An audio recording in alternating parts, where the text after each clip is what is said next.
ശബരിമല മേൽശാന്തി ഡി പ്രസാദ് നമ്പൂതിരിക്ക് അദ്ദേഹത്തിന്റെ ഛായാചിത്രം സമ്മാനിച്ച് ഫയർഫോഴ്സ് ഉദ്യോഗസ്ഥനായ കെ ലിനിൻ. ആദ്യമായാണ് ലിനിൻ ശബരിമലയിൽ ഡ്യൂട്ടിക്ക് എത്തുന്നത്.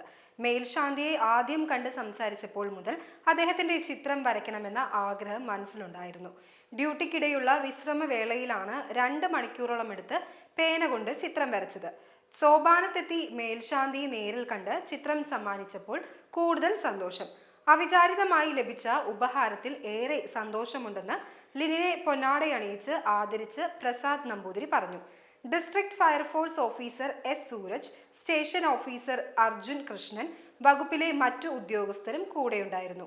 കാസർഗോഡ് പാലക്കുന്ന് സ്വദേശിയായ ലെനിൻ സ്കൂൾ കാലഘട്ടം മുതലേ ചിത്രങ്ങൾ വരയ്ക്കുമായിരുന്നു.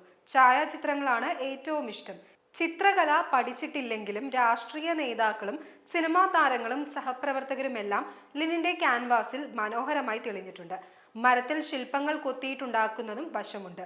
2 സിനിമകളിൽ അസിസ്റ്റന്റ് എഡിറ്ററായി ജോലി ചെയ്തിട്ടുള്ള ലിനിൻ ഗായകൻ കൂടിയാണ്. സന്നിധാനത്തെ ശ്രീശാസ്ത ഓഡിറ്റോറിയത്തിൽ ഫയർഫോഴ്സ് നടത്തുന്ന ഗാനാർച്ചനയിൽ പങ്കെടുക്കുന്നുണ്ട്. ലീല നാരായണൻ ദമ്പതികളുടെ മകനായ ലിനിൻ എല്ലാ പിന്തുണയുമായി രക്ഷിതാക്കളോടൊപ്പം ഭാര്യ അഞ്ജുവുമുണ്ട്.